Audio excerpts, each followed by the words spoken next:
Shellos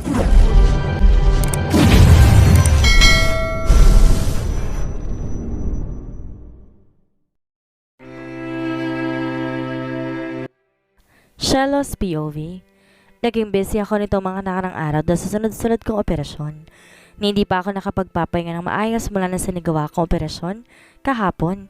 Meron na naman ngayon. Pero hanggang ngayon hindi ko pa rin maalis sa isipan ko ang pag-uusap namin ni Margarita noong isang araw. I talked to Dr. Solier about her condition. She's telling the truth. Stage 4 ng cancer niya. Labis kong kinalulungkot na sinabi sa akin ni Dr. Soliera. Kung di raw siya nagkakamali, baka 6 na buwan na lang itatagal ni Margarita dito sa mundo. I want to talk to Romulo about it, but Margarita don't let me. Ayaw niya ipasabi kay Romulo naging pag-uusap namin. Na hindi pa alam ni Romulo tungkol sa pagpeke ni Margarita ng kasal nila. No, ikakasal na sila, Romulo told Margarita that he won't marry her if it wasn't for their child. Ayaw makasal ni Margarita kay Romulo. Hanggat dito nakukuha ulit ang pagmamahal nito sa kanya. She valued the sacrament of marriage but she ruined someone's.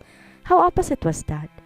Hindi ko rin maintindihan ang sarili ko kung ba't ako pumayag sa request ni Margarita. How stupid I am. I mean, makakasira ako ng marriage kung ganun. I let out a heavy sigh and looked at the flowers that Romulo has given to me earlier. I am not a bad person, right? Dapat ko bang tanggapin ulit si Romulo? Did I just broke my morals, my beliefs, my promises to myself na hindi na ako babalik sa poder niya? Did I? Tinignan ko ang wall clock ko at nag-isip kung pupuntahan ko ba siya o hindi. I took my pen and went out of my office. Baga ako siyang sinilip sa kanyang silid. 2 linggo na rin nakakalipas mula nang huli ko siyang nakita at yun ang araw na nag-usap kami. She is sleeping at nakaupo sa sofa ng kanyang ina. Napatiin ako sa bata na kahiga ngayon sa lap ng ina ni Margarita. I suppose that's their son. Nakatingin lang ang ina sa natutulog na si Margarita. I opened the door slightly. Agad naman napatingin ako sa ginang sa akin pagpasok ko. Bagya akong yumuko at ngumiti sa kanya. Good afternoon. Mahina akong bati. Ngumiti naman to sa akin. Good afternoon din po, Doc. Nilingon ko ulit si Margarita at saka ko napagmasdan ang kalagayan niya. Ngayon nakadextro siya at namumutla ng kanyang mga labi. Nangitim na rin ang paligid ng mata niya. Nakabalot din ng gauze bandage ang kanyang ulo. Ito ay mga bagay na madalas nakikita sa mga taong sobrang nahihirapan na sa sakit nila. I don't want to think of it as her karma, but I think this is too much para sa mga ginawa niya sa akin noon. Kahit nahihirapan na ako, hindi ko hiniling na maghirap din yung nagpahirap sa akin. Hirap ng anak ko. Napalingon ako sa ina ni Margarita na magsalita ito. Malaki ang naging kasalanan ng anak ko sa'yo. Alam kong ikaw ang dating asawa ng asawa niya. Sinabi niya sa akin lahat na napag-usapan ninyo. Pinahid niya ang luhang kumawala sa pisngi niya. Nagulat naman ako sa sinabi niya. But I don't think my daughter deserves this kind of pain. Naawa ko sa apo ko kung may iwan siyang walang ina. Ang bata pa ng anak ko. Sana sa akin lang napunta yung sakit niya. Dapat sa akin na lang. We can't change God's decision in our life, ma'am. Siya lang po ang nakakaalam kung kailan niya kukunin ng isang tao. Hindi po tayo makakapag-request sa kanya na sana sa atin niya na lang ibigay ang kanyang kalagayan. I said to her. Ngumiti siya sa akin. A sad truth. Napatingin kami sa bata na magasing ito. By looking at him, I bet he is around 13 years old. Tinitigan ko ang bata. Bahagyang napaluha na ibaling ko ulit ang tingin ko kay Margarita. Ang bata niya pa para mawala ng ina. Patricia? Napalingon ako kay Margarita nang magising ito. Inawakan niya ako sa kamay. Kamusta ka na? She asked if ilang taon na kaming di nagkikita. Hirap na siya at bilang isang doktor. Masakit sa aking malaman na hindi namin mapagaling ang isang tao. I know we are not gods and all we can do is to extend the life of people dahil mamamatay pa rin naman ang tao. Magpahinga ka ha? Nandyan ang anak mo. Kailangan mong pahabain ang buhay mo para sa anak mo. Sabi ko sa kanya which made her smile. I will, Doc. Ngumiti naman ito sa akin. I hope we could be friends. Sambit pa niya. Agad naman akong tumango. Are you my mommy's doctor? I looked at the girl. Nang bigla itong nagsalita. Pero umiling ako rito. She's not my doctor, anak. She's also your mommy. Sabi ni Margarita sa anak niya kung kaya't napalingon ako sa kanya. Mommy? Nagtatakang tanong na sambit ng bata. Sumenyas naman si Margarita kung kahit lumapit din ang anak niya. You can call her mommy, anak. She's also your mommy. Pakikipag-usap ni Margarita sa anak niya. Bumaling naman sa akin ang anak niya at ipinilig ang ulo na para bang kinakabisado ang mukha ko. Looking at them, hindi ko maiwasan na hindi manubig ang mga aking mga mata. I don't know what to think na para bang inihahabi din sa akin ni Margarita ang anak niya. You're also my mommy? Tanong sa akin ng bata. Pero si Margarita ang sumagot. Hindi ko kaya ibaka ang bibig ko sa ganitong usapan. We talk things na para bang magkakilala kami dati pa. Aalis muna ako. Magpahinga ka. Sambit ko sa kanya na siyang kinatango naman niya. Tumango naman sa akin at bahagya akong ginulong buhok ng bata bago pa ako tuluyang lumabas. Lumabas na ako at nagpatuloy na sa trabaho ko. Pero nasan ko ang luhang kumawala sa mukha ko na makapasok na ako sa office ko. Nasasaktan ako para sa kanya. Naawa ko sa anak niya. Nila, masyado pa tong bata para maiwan ng ina. Nasasaktan ako sa lagay ni Margarita. I walked towards the office of Dr. Soliera. I knocked and entered when he let me. I guess he want to talk to me again about Mrs. De Silvia's condition. Sambit ito na para bang alam na niya ang ipinunta ko dito. Tumango naman ako. You're also a doctor, Dr. Alvarez, and you know we cannot take our patient's condition as a joke. Once we made the conclusion, mostly those were 75% accurate. I already told her about her time, he said. Pagkatapos namin mag-usap ni Dr. Soliera, tinext ko si Romulo na mag-usap kami sa parking lot. Maya-maya pa'y dumating na siya. Lumabas naman ako sa kotse ko at naglakad papalapit sa kanya. He smiled but I remained serious. I want to talk to him. Sumandal ako sa kotse niya habang siya'y nakatingin lamang sa akin.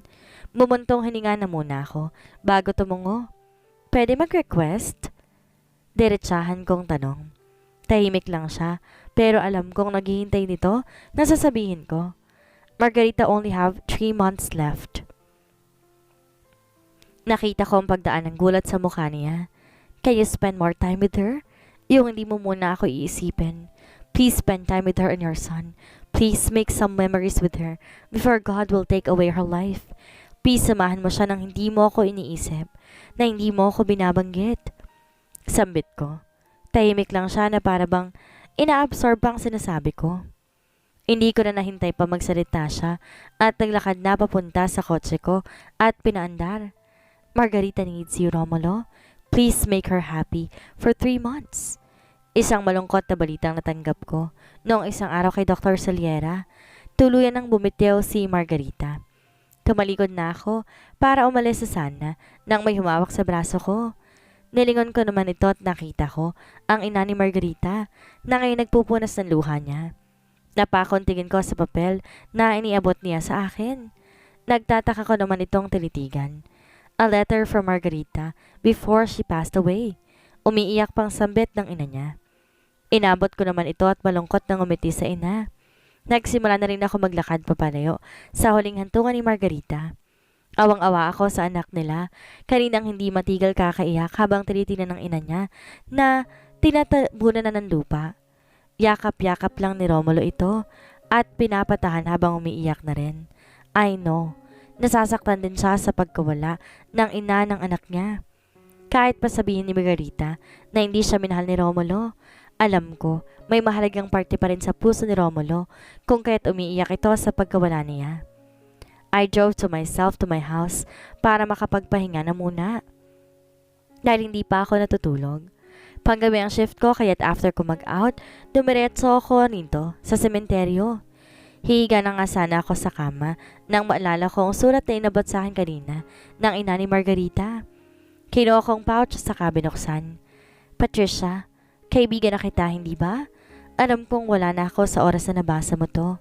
Sumulat ako dahil gusto ko lang sabihin sa'yo na napakabait mong tao. Thank you. I know I can totally rest in peace. Sa'yo ang pinakamaraming kasalanan kung kaya sa'yo ko nararapat humingi ng sobrang tawad. Alam ko na sabi ko rin sa'yo noon. Maraming salamat at sa mga uling araw ko hindi mo pinagdamot sa akin si Romulo. Maraming salamat. Ngayon at wala na ako. Wala na ring hahadlang pa sa iyo. I hope you can consider my request sa iyo noon. Gusto ko ihabilin sa iyong anak ko, kaya't sana tanggapin mong mag-ama ko. Alam ko ang mabuti ka ina sa anak ko. Please, mahal ka ni Romulo, Patricia, at alam kong mahal mo pa rin siya. Kung hindi na, please think of it again. Alam ko, natututunan ulit ang magmahal. Maraming salamat sa lahat. Nagmamahal, Margarita. Kung kaya, pinunasan ko ito. Nang hindi ko malmalayang naluha na pala ako habang binabasa ang sulat. Nirapag ko ang sulat sa tabi ng picture frame at bumuntong hininga. Nakatingin lang ako sa kisame hanggang sa hindi ko namalayan. Nakakatulog na pala ako. Ilang araw na nakalipas mula ng lubing ni Margarita. Hanggang ngayon hindi pa nagpapakita sa akin si Romulo. Alam ko hanggang ngayon nagluluksa pa rin sila. But I was thinking about their child. I hope he can cope up. Pagkatapos ng duty ko, nag-drive ako papunta sa bahay ni Romulo. Gusto kong bisitahin ang anak nila. Sino po sila? Tanong sa akin ang katulong nila sa bahay. Hindi naman siguro ako nagkamali sa pinuntahan. Sana, dito po ba nakatira sina Romulo de Silva? Tanong ko rin dito. Si Sir po? Wala po sila dito eh. Nasa bahay po ng mami po ni Sir. Doon na po sila maninirahan ng anak dahil wala raw pong kasamang bata sa bahay. Paliwanag ng katulong kung kaya, ganitian ko ng tumangot saka nagpaalam na. Pumasok na ako ulit sa kotse ko at nagtungo sa bahay ng ina ni Romulo. Buti na lang naalala ko pang address. Nag-doorbell na ako at maya-maya pa pinagbuksan ako ng isang katulong. Ano pong sadya ninyo? Tanong nito sa akin. Nandyan po ba si Ma'am Denise? Tanong ko rin dito. Sino po sila? Ako po si Patricia. Patricia Mendez. Pakilala ko rito. Sandali lang po ma'am Umalis ang katulong saglit. Maya-maya pa'y lumabas din ang ina ni Romulo. Patricia anak? Tawag ito sa akin. Tuloy ka.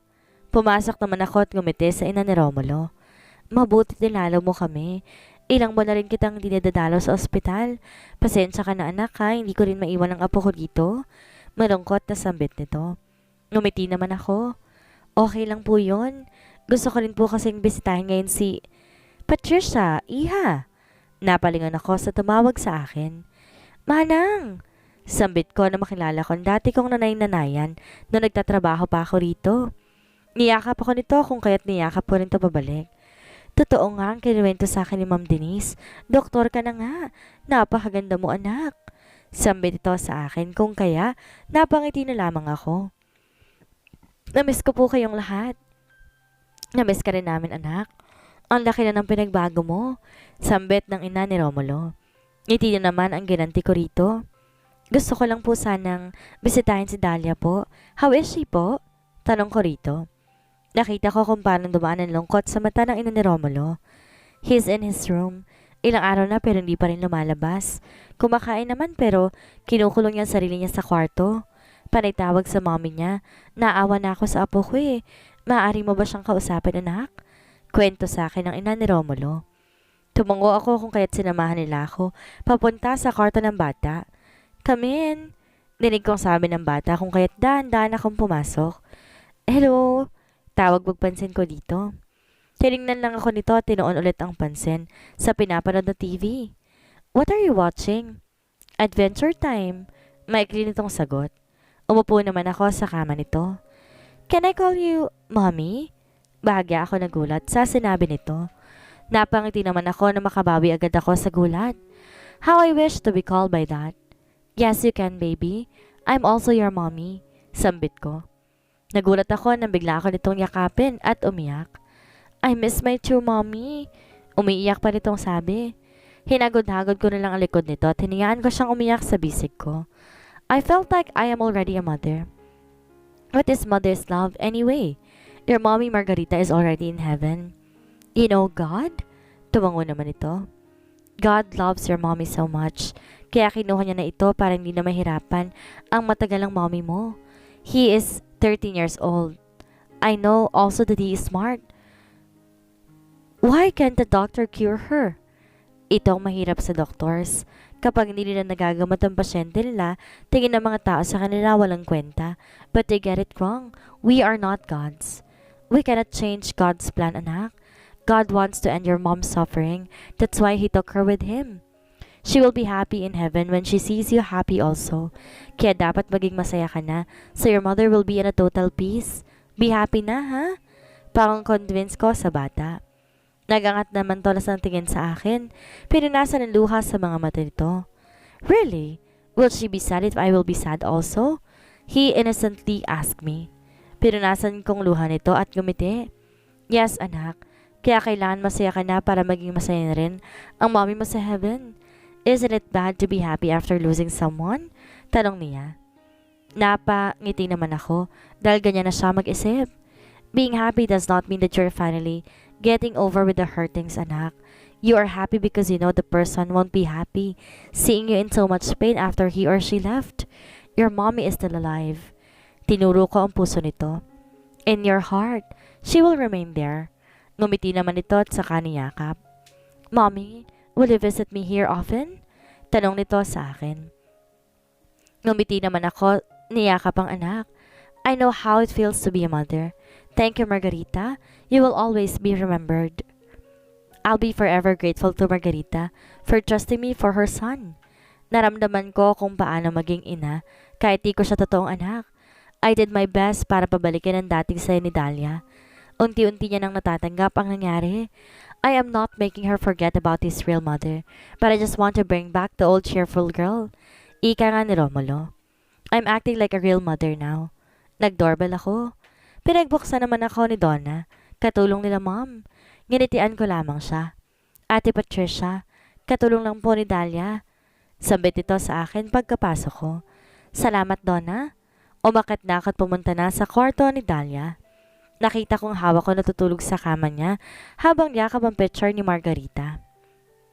Napangiti naman ako at dumapit para likan siya sa pisngi. Ayoko siyang gisingin kung kaya't lumabas na ako. Nandito ka pala. Napatin ako kay Romulo na makita ko siya pagkababa ko ng hagdan. Sinilip ko lang ang bata. Katutulog lang daw eh. Sambit ko rito. Umiti sa akin saka lumapit. You don't need to... I cut him off. I am doing this for Dahlia. Ngumiti ito at saka lumapit sa akin. May pupuntahan ka pa ba? Tanong nito sa akin. I shrugged my shoulder. Labas tayo. You are asking me for a date? He chuckled to what I said. Yeah, I chuckled at pumayag na. Wala na rin naman akong gagawin sa bahay kundi ang matulog. Iniisip ko pa rin kung tama pa bang ginagawa ko. Di ko alam kung tama pa bang tanggapin ko siya ulit sa buhay ko. Hindi ako manhid. I know he's trying to bring me back.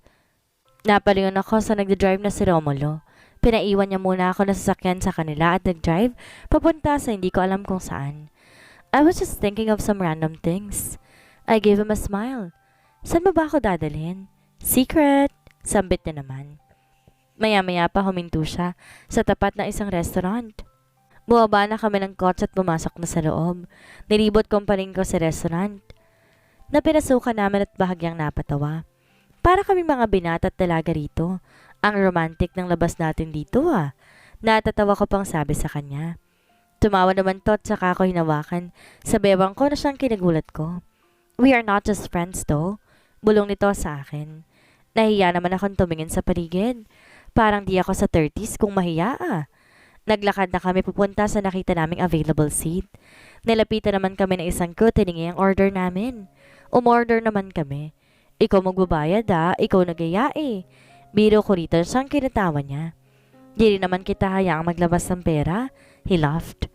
Nag-uusap-usap lang kami at napahinto na lang nang dumating ng order namin. Kayo ba ng Marcos? Agad naman ako napatingin sa kanya nang sambitin niya ang pangalan ni Ron. Kita ko namang hindi siya sa akin makatingin at umaktong abala sa paghihiwa ng beefsteak niya. Napatawa naman ako.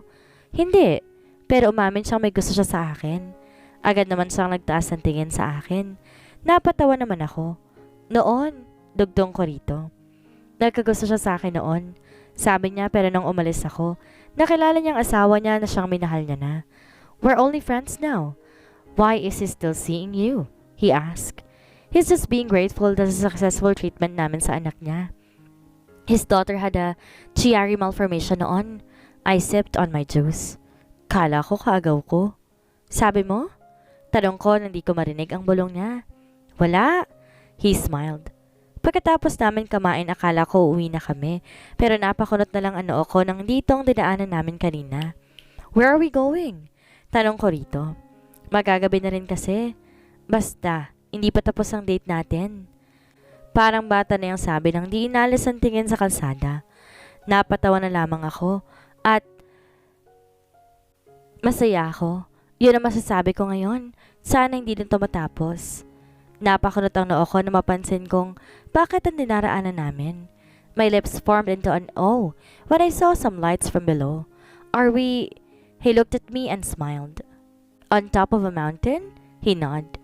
Naabutan agad ng excitement ng puso ko dahil sa sinabi niya.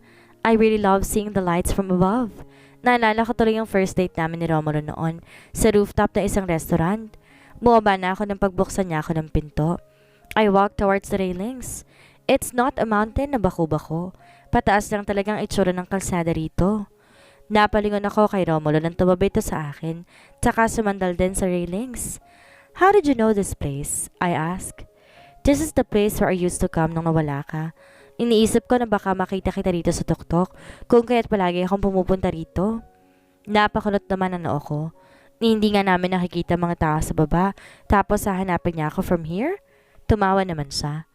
I used to come here nung nawala ka. Hindi dahil sa nagbabaka sakaling mahanap kita, kundi naibsan ang pagkamiss ko sa'yo kapag nakikita kong masayang tignan ng mga ilaw. They are so bright na kahit sa malayo nakikita mo sila. Iniisip ko, you seems like a light na, pero niniwalaan ko makikita ko pa rin, kahit nasa malayo ako o ikaw. A smile formed on my lips when he said that. Hanggang ngayon, mahal mo pa rin ako, kahit matagal akong nawala? Nilingon niya naman ako at bahagyang umiti. Mahal pa rin kita, Patricia. Hindi mo minahal si Margarita? Hindi na baling ang pagmamahal mo sa kanya? Seryoso kong tanong sa kanya pero umiling siya. I tried but I can't, dahil hindi pa ako bumibitaw sa'yo. I believe that one day babalik at makikita pa kita. Kahit alam ko dati na hindi tayo magiging tayo ulit. Nilingon niya naman ako. I am sorry. Sorry for the late realization at umabot pa sa nagsawa ka na. I believe in God's plan. Everything happens not only for a reason but also for a lesson. I learned to love myself nung makawala ako sa'yo. I hope you also learned your lesson sa lahat ng pinagdaraanan natin. Ngumiti ako sa kanya at ginantihan niya naman ito. Mahal pa rin kita, Patricia. Inabot niya ang kamay ko at bahagyang pinisil. Mahal na ulit kita. Pag-amin ko sa kanya na ikinagulat niya.